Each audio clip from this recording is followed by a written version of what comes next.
As a booktube review, I'm going to be talking about the book I just finished today called Everything Is Illuminated by Jonathan Safran Foer. This book,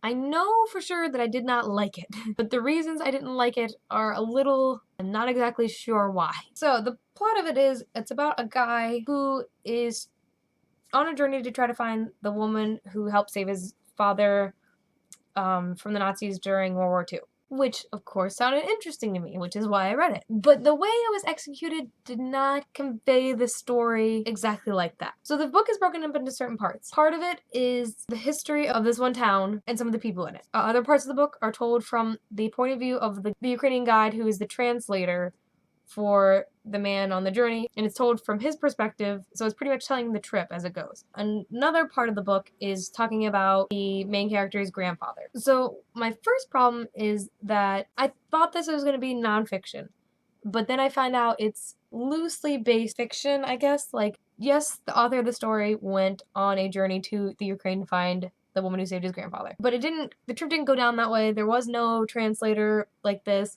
I think a lot of the backstory leading up to his grandfather's life that is talked about in great detail in the back, I don't think that actually happened. Like, a lot of the characters were invented in the story, and so I felt a little cheated by that. The other part that kind of bothered me was that the translator who was telling parts of the story, he was using a thesaurus to translate, so some of the words were, like, mismatched a little bit. Like, instead of saying the person sleeping, he said manufacturing Z's, and instead of signing stuff sincerely, he was like guilelessly. So there was a little bit of a translation-ish gap that bothered me at first, and it didn't bother me so much later. But I do feel like it took away from the story and what was going on, and didn't allow you to really be immersed in what was happening. And also, part of that, another thing that bothered me was the structure of the writing.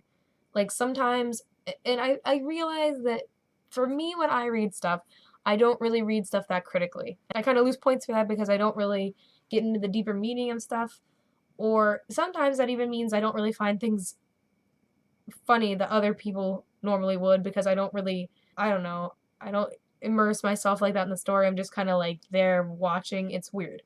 But there's some stuff that I could tell was supposed to, it was written the way it was to be funny, and some of the stuff I did laugh at, but the style just wasn't my cup of tea.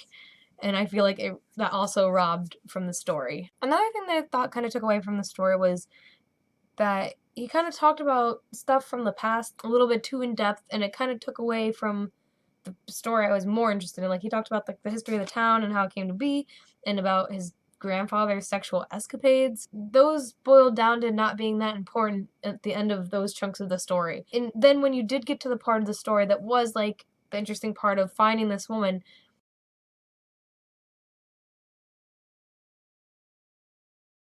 it kind of was anticlimactic. But she kind of was like, oh, I didn't really help him that much, and I just like fed him, and I gave him a bath or whatever. And she kept going back and forth saying that that wasn't the same woman, so you really don't know whether or not this woman is the woman that helped save his grandfather in the first place, which was kind of annoying to me.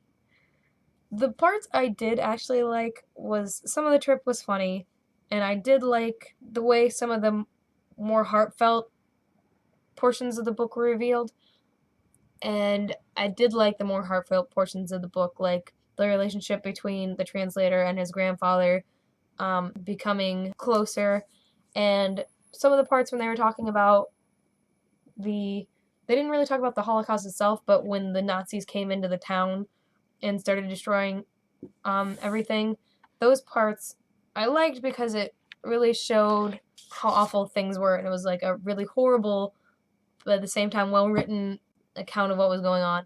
So I did like that. As a whole, I really did not like this book, though. I was very disappointed.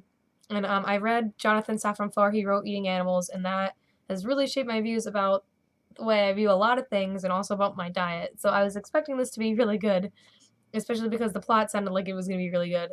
But it turned out, for me personally, it was not my cup of tea. And I know other people have liked it, but I did not. So that's my review of Everything Is Illuminated.